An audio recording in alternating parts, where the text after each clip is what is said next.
Alinéa menacé de liquidation judiciaire. Pourquoi autant de magasins français disparaissent ces dernières années? L'enseigne Alinéa est en difficulté après le retrait du principal candidat au rachat de l'entreprise le 12 février 2026. Elle pourrait suivre les nombreux magasins qui ont fermé boutique ces dernières années. Encore une enseigne au tapis.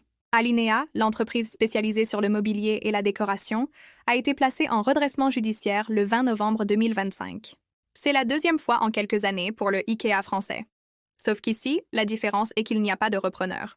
Le groupe roumain SDC Holding était intéressé, mais vient de jeter l'éponge le 12 février 2026. Cela signifie un risque élevé de liquidation judiciaire pour Alinéa dans les prochains jours. La fermeture des magasins et le licenciement du personnel risquent aussi de survenir. Alinéa compte 36 magasins et environ 1 millier de salariés. Cette nouvelle disparition probable n'a rien d'étonnant. Cela fait des années que nous assistons à une hécatombe commerciale, qui ne fait que continuer. En 2025, les enseignes du textile Jennifer, Caporal et Naf Naf ont aussi été au tapis. Baisse de la consommation liée au e-commerce. Le constat est implacable. D'un côté, la consommation ne progresse plus vraiment par rapport à ce que nous connaissions 15 à 20 ans auparavant. Si on regarde spécifiquement le marché du meuble, cette consommation a baissé de 10% sur les 3 dernières années. La seconde explication à ces difficultés est le basculement des achats vers Internet et le e-commerce. Il y a moins de consommation dans les magasins et les enseignes les plus fragiles trinquent donc en premier.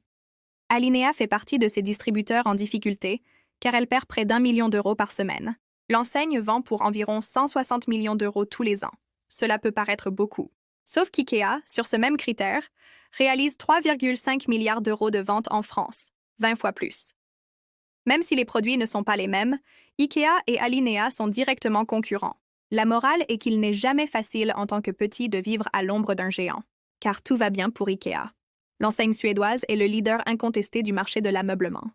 The Alinéa chain is in trouble after the main bidder withdrew on February 12, 2026. It could join many stores that have closed their doors in recent years. Alinéa, the furniture and home decor company, was placed under court-ordered administration on November 20th, 2025. This is the second time in just a few years for the French Ikea. This time, there is no buyer for the company. The Romanian group STC Holding withdrew its interest on February 12, 2026. This means a high risk of liquidation for Alinéa in the coming days. Store closures and staff layoffs are also likely. Alinéa has 36 stores and approximately 1,000 employees. This likely demise is not surprising. For years, we have been witnessing a retail bloodbath. By 2025, clothing retailers Jennifer, Caporal, and Naf Naf had also gone under. The decline in consumption is linked to e-commerce. Consumption is no longer really growing compared to what we saw 15 to 20 years ago. Specifically in the furniture market, consumption has fallen by 10% over the last 3 years. The second explanation for these difficulties is the shift in shopping towards the internet and e-commerce. There is less spending in physical stores, and the most vulnerable retailers are therefore the first to suffer. Alinéa is one of these struggling retailers, losing nearly $1 million per week. The chain sells approximately $160 million worth of goods annually. That may seem like a lot, except that IKEA generates $3.5 billion in sales in France, 20 times more. Even though their products aren't the same, IKEA and Alinéa are direct competitors. The moral of the story is that it's never easy for a small company to live in the shadow of a giant.